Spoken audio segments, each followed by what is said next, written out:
പുതുവർഷത്തിൽ ടൊവിനോ നായകനായി വന്ന ഐഡൻറ്റിറ്റി എന്ന് പറഞ്ഞ സിനിമ കാണാൻ വേണ്ടി സ്ക്രീൻ വൺ വനിതയിൽ വന്നിരിക്കുകയാണ് ഗൈസ്. നമ്മുടെ ഒപ്പം നിഖിലേട്ടനൊക്കെ ഉണ്ടായിരുന്നു. അപ്പോൾ ടിക്കറ്റ് എടുത്ത് വരുന്നത് ഞാൻ അകത്തോട്ട് കയറി അധികം ലാഗ് അടിപ്പിക്കാതെ റിവ്യൂയിലേക്ക് പോകാം. ഗൈസ്, അങ്ങനെ ഐഡൻറ്റിറ്റി എന്ന് പറഞ്ഞ സിനിമ കണ്ടിരിക്കുകയാണ്. Directed by Akhil Paul Anas Khan. നമ്മുടെ ഫോറൻസിക് എന്ന് പറഞ്ഞ ടൊവിനോ പടം തന്നെ 2020 തുടക്കത്തിൽ ഇറങ്ങിയ പടമായിരുന്നു. അത് ഡയറക്റ്റ് ചെയ്ത സംവിധായകരാണ്. അതെനിക്കൊരു ഭയങ്കര ഒരു ഓക്കേഷ് പടം, ഒരു ആവറേജ് അബോ ആവറേജ് തോന്നിയ പടമാണ്. കാരണം അഞ്ചാം പാതിരയൊക്കെ അപ്പോൾ ഇറങ്ങി അത്ര ഹൈപ്പിലും മൂച്ചിലൊക്കെ നിൽക്കുന്ന സമയമായിരുന്നു. അതുകൊണ്ടാണ്. അല്ലാതെ പിന്നെ ഒരു ഇടക്കാലങ്ങളിലൊക്കെ ഇറങ്ങുമായിരുന്നെങ്കിൽ, ആ ഒരു കാലം തെറ്റി അല്ലാതെ വേറെ എപ്പോഴെങ്കിലും ഇറങ്ങുമായിരുന്നെങ്കിൽ നല്ല രീതിയിൽ കഴിയാനെ. പിന്നെ ആ പടത്തിന് അധികം ഓടാനുള്ള ഒരു ഗ്യാപ്പ് കിട്ടിയില്ല. അപ്പോഴത്തേക്കും കോവിഡൊക്കെ വന്നു. ഞാൻ തന്നെ ആ പടം കണ്ടിട്ട് ഒരാഴ്ച കഴിഞ്ഞപ്പോഴത്തേക്കും കോവിഡ് വന്നു തോന്നുന്നു, if I am not wrong. അപ്പോൾ ഡയറക്ടേഴ്സ് അഖിൽ പോൾ അനാസ്കാൻ, പിന്നെ മ്യൂസിക് ബൈ ജേക്സ് ബിജോയ്. മച്ചാൻ്റെ മ്യൂസിക് വേറെ ലെവൽ. ഒരു സാധനമുണ്ട്, മെയിൻ ഒരു BGM പോലത്തെ സാധനമുണ്ട്. അത് വിഷയ സാധനം. അത് മാത്രമല്ല, each and every technicians in the music side പൊളിച്ചടി അടിപൊളിയായിട്ട് ചെയ്തത്. അതിപ്പോൾ സൗണ്ട് ഡിസൈൻ ആയാലും മ്യൂസിക് ആയാലും രണ്ടും കൂടി ഇങ്ങനെ ബ്ലെൻഡ് ചെയ്ത് വരുമ്പോൾ നമുക്ക് വാങ്ങി ആ ഒരു അറ്റ്മോസ് എഫക്റ്റിൽ കിടിലനായിരുന്നു. മ്യൂസിക് ആയാലും എന്തായാലും ചെറിയൊരു പാട്ടുണ്ട്. എല്ലാ രീതിയിലും music was top notch. Cinematography by Akhil George. മച്ചാനെ, നിങ്ങൾ എന്തുവാണ് ആ ക്യാമറ വെച്ച് അവിടെ ചെയ്തുകൊണ്ടിരുന്നതെന്ന് എനിക്ക് മനസ്സിലാവുന്നില്ല. കാരണം ഫ്രെയിംസിൻ്റെ കാര്യം പറയണ്ട, ഫ്രെയിംസ് ചവർ കണക്കിന് എടുത്തു വെച്ചിരിക്കുകയാണ്. എല്ലാം മൈന്യൂട്ടായിട്ടുള്ള ഒരു കപ്പിലെ ചായ ആയാലും, മറ്റേ സ്കെച്ച് പെൻസിലായാലും, സ്കെച്ച് ബോർഡായാലും, ഇങ്ങനെ കണ്ണടയായാലും, വാച്ചായാലും, ബെൽറ്റായാലും, ഉടുപ്പായാലും, നിക്കറായാലും, ഏതായാലും എടുത്തെടുത്ത് വെച്ചിരിക്കുക. അതല്ല, ക്ലൈമാക്സ് ഒരു ഫൈറ്റ് ഉണ്ട്. അത് എവിടെ വെച്ചാന്നൊന്നും ഞാൻ പറയുന്നില്ല. നിങ്ങൾ ചിലപ്പോൾ ട്രെയിലറിനെ കണ്ടിട്ടുണ്ടാവാം. ട്രെയിലറിൽ ഉണ്ടായിരുന്നോ പോലും എനിക്ക് ഓർമ്മയില്ല. കിട്ടില്ല ഒരു ഫൈറ്റ് ഉണ്ട്. അത് എടുത്ത് വെച്ചിരിക്കുന്നത് കാണണം. സിനിമാറ്റോഗ്രാഫി നമ്മൾ കയറി ക്യാമറ ഏതൊക്കെ ആംഗിളിൽ കൂടി എങ്ങോട്ടോ, ഇത് ബോൾട്ടാണോ ഇങ്ങനെ ഓടിയെടുത്താണോ എന്താണ് സംഭവം എന്ന് മനസ്സിലാവാത്ത രീതിയിലായി പോയി ഞാൻ. ആ ഒരു ക്യാമറ ആംഗിളും ഷോട്ടും കറക്കിയെടുക്കുന്ന ഒരു സാധനവും ഇതൊക്കെ കണ്ടപ്പോൾ ഞാനങ്ങ് വായുമ്പളന്നിങ്ങനെ ഇരിക്കുകയായിരുന്നു. അവസാനം ഒരു സാധനമുണ്ട്, ഒരു വെടിവെക്കണ ഒരു ഷോട്ട്. കിട്ടില്ല സാധനം, പൊളി സാധനം. അഖിൽ ജോർജ്.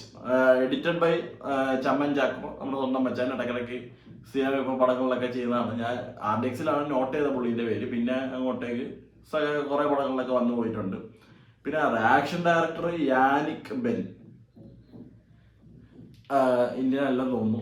എന്തായാലും മച്ചാനും പൊളി. നല്ല കിടിലൻ സ്റ്റണ്ട് കൊറിയോഗ്രാഫി ചെയ്ത് കൊടുത്തിട്ടുണ്ട്. അതാണ് അടിപൊളി ചെയ്തിട്ടുണ്ട്. സ്റ്റാറിങ് ടൊവിനോ തോമസ്, നമ്മുടെ മച്ചാൻ്റെ പേരെന്തായിരുന്നു, വിനയ് റായ്, തൃഷയുണ്ട്, അജു ചേട്ടനുണ്ട്, അജു വർഗീസ് ഉണ്ട്, ഷമ്മി തിലകനുണ്ട്. പിന്നെ അവിടെ പിന്നെയും കുറേ ഞാൻ പറയാം. അർച്ചന കവി, നമ്മുടെ ഗോപിക രമേശ്, പിന്നെ ആര്യ വടായി എന്നല്ല കേട്ടോ, പുള്ളിക്കാരി ഇൻസ്റ്റാ ഹാൻഡിലാണ് അതിൻ്റെ പേര്. ആര്യ പുള്ളിക്കാരിയുണ്ട്. പിന്നെ കുറേ നമ്മുടെ വിശാഖൊക്കെ ഉണ്ട്. ഫുട്ടേജ് മറ്റേ ആനന്ദത്തിലെ കുപ്പിയിലടെ എക്സിറ്റിലൊക്കെ പുള്ളിയായിട്ട് അഭിനയിച്ച മച്ചാൻ വിശാഖുണ്ട്. അങ്ങനെ കുറേ ഒരു വമ്പൻ താരനിരയിൽ വന്നിരിക്കുന്ന സിനിമ. കാരണം സത്യം പറഞ്ഞാൽ പടം കാണാൻ ഇരുന്നപ്പോഴാണ് ഞാൻ കാണുന്നത്, ഇത്രയൊക്കെ ആൾക്കാർ ഈ പടത്തിലുണ്ടായിരുന്നെന്ന് ഞാൻ വിചാരിക്കണം. അപ്പോഴാണ് ആ രീതിയിലുള്ള കാസ്റ്റായിരുന്നു. അതിൽ വിശാഖിൻ്റെ ഒക്കെ റോള് ഞാൻ തുടക്കത്തിലൊക്കെ കണ്ടപ്പോഴത്തേക്ക്, എന്ന് വെച്ചാൽ പടത്തിൻ്റെ തുടക്കത്തിൽ പുള്ളിയെ കണ്ടപ്പോൾ ഒരു ചെറിയ റോള്, പുള്ളി കഴിഞ്ഞിട്ട് പോകായിരുന്നു. സെക്കൻഡ് ഹാഫിൽ മച്ചാൻ വന്നിട്ടൊരു കുറച്ച് സംഭവങ്ങളൊക്കെ ഉണ്ട്. പുള്ളിക്ക് കൊടുത്തിരിക്കുന്ന ആ ഒരു റോള് ഡീസൻറ്റ് നീറ്റുമായിട്ട് അടിപൊളിയായിട്ട് തന്നെ പുള്ളി അത് ചെയ്തു പോയിട്ടുണ്ട്. ടൊവിനോൻ്റെ കേസ് പറയുമ്പോഴത്തേക്കും പുള്ളീൻ്റെ ആ ഒരു ലുക്ക്, സ്വാഗ്, ആ ഒരു സ്ക്രീൻ പ്രസൻസ്, എന്ത് സാധനമുടേത് പുള്ളി. അത് ഒരു പരിധി വരെ ക്യാമറമാൻ്റെ കയ്യിലായിരുന്നു അതെല്ലാം ഇങ്ങനെ എടുത്ത് കാണിച്ചത്. ബാക്കിയൊക്കെ പുള്ളീൻ്റെ കഴിവ് തന്നെയാണ്, അത് പറയാതിരിക്കാൻ വയ്യ. പുള്ളിക്ക് ഞാൻ പറഞ്ഞില്ലേ, ഒരു സ്റ്റൈലിഷ് മന്നനാണ്. ഇങ്ങനത്തെ ഒരു സാധനങ്ങളൊക്കെ കിട്ടിക്കഴിഞ്ഞാൽ പുള്ളി അങ്ങ് അടിച്ച് തൂക്കും.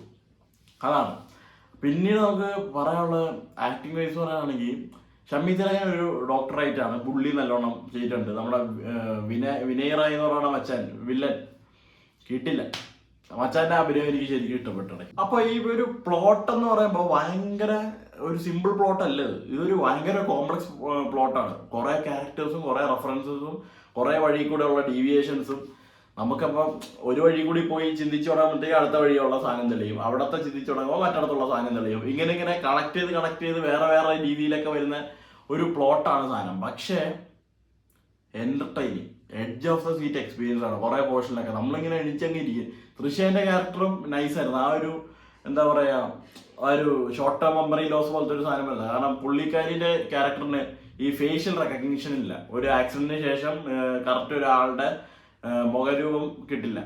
അവരുടെ ഒരു ബോഡി ലാംഗ്വേജോ ഗസ്റ്റേഴ്സോ അങ്ങനത്തെ എന്തെങ്കിലും ഡ്രസ്സിങ്ങോ അങ്ങനെയൊക്കെ വെച്ച് കാണുകയാണെങ്കിൽ ഇതിൻ്റെ ആളാണെന്ന് പുള്ളിക്കാരി ഊഹിച്ചങ്ങ് പറയും, ഒറ്റ മൈൻഡിൽ പറയും.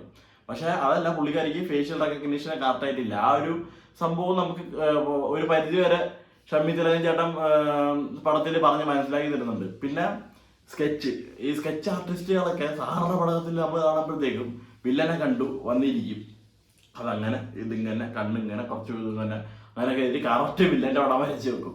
പക്ഷെ ഇതിൽ ഹെവി ഡീറ്റെയിലിംഗ് ആണ് സ്കെച്ചിന് കൊടുത്തിരിക്കുന്നത്. അതെനിക്ക് ഭയങ്കര ഇഷ്ടപ്പെട്ടു. കാരണം അവർ കുറേ ഫീച്ചേഴ്സ്, ക്യാരക്ടറിസ്റ്റിക്സ് തുടങ്ങിയ കുറേ കാര്യങ്ങൾ ഇങ്ങനെ ഡിഫൈൻ ചെയ്യുന്നുണ്ട്, മൊത്തം എക്സ്പ്ലെയിൻ ചെയ്ത് നമുക്കൊന്ന് ബ്രീഫ് ചെയ്ത് തരുന്നുണ്ട് സാധനങ്ങൾ. അതൊരു റെലവൻ്റ് ആയിട്ടുള്ള ഒരു സംഭവമാണ്. അതൊരു ലോജിക്കലി നോക്കിയാലും കറക്റ്റാണ്, അല്ലാത്ത പക്ഷം നോക്കുമ്പോഴും നമുക്ക് കുഴപ്പമില്ലാതെ കണ്ടിരിക്കാൻ പറ്റുന്നുണ്ട്. ആ ഒരു റേഞ്ചിലാണ് സംഭവം പോയിരിക്കുന്നത്. അപ്പോൾ ഈ ഒരു സംഭവം ഇപ്പം ടോവിനോന്റെ ക്യാരക്ടറിന്റെ ഒരു ഐഡന്റിറ്റി എന്ന് പറഞ്ഞ സാധനം ട്രെയിലറിലൊന്നും റിവീൽ ചെയ്തില്ല, അത് നിങ്ങൾ തിയേറ്ററിൽ പോയിട്ട് കണ്ടാൽ മതി. But he's A sketch artist, പുള്ളി സ്കെച്ച് ചെയ്യും, പിന്നെ അങ്ങനത്തെ കുറച്ച് പരിപാടിയൊക്കെ ഉണ്ട് വച്ചാൽ.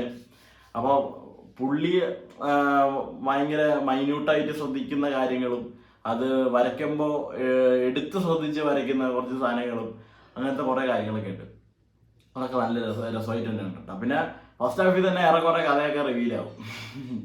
ഫസ്റ്റ് ഹാഫ് കാണുമ്പോഴത്തേക്ക് കഥയൊക്കെ തീർന്ന എന്ന് വിചാരിക്കുന്നവരുണ്ടെങ്കിൽ സെക്കൻഡ് ഹാഫിൽ അതിന് കുറേ ഡീവിയേഷൻസും വരുന്നുണ്ട്, വേറെ കുറേ സീൻസ് ഇൻക്ലൂഡഡ് ആയി വരുന്നുണ്ട്, അതിൻ്റെ പുറമേ കുറേ സാധനങ്ങളുണ്ട്, അകമേ കുറേ സാധനങ്ങളുണ്ട്. അങ്ങനെ പോകും. പിന്നെ മേജർ രവിചേട്ടനും ചെറിയ റോള് പടത്തിൽ ചെയ്തിട്ടുണ്ട്. Most nice. അത്ര പിന്നെന്തായി എനിക്കിഷ്ടപ്പെട്ടു. This is only my personal opinion. January 2-ാം തീയതി പുതുവർഷത്തിൽ കണ്ട ടൊവിനോ ചിത്രമായ ഐഡന്റിറ്റി എനിക്കിഷ്ടപ്പെട്ടു. അഖിൽ പോൾ അനാസ്കാനും മച്ചാന്മാരെ പൊളിച്ചു. സിനിമാറ്റോഗ്രാഫർ അടിച്ചു പൊളിച്ചു. ജെക്സ് ബിജോ ചേട്ടൻ കിട്ടില്ല. എല്ലാവരും കൊടുത്ത പണിയൊക്കെ നല്ല രീതിയിൽ വെടിപ്പായി ചെയ്തു വെച്ചിട്ടുണ്ട്. പൈസ വസൂൽ പടം. ഫോറൻസിക്കിനെ കാട്ടും എനിക്ക് ഇഷ്ടപ്പെട്ട ഈ സിനിമ തന്നെയാണ്. അത്രേ ഉള്ളൂ. Bye bye.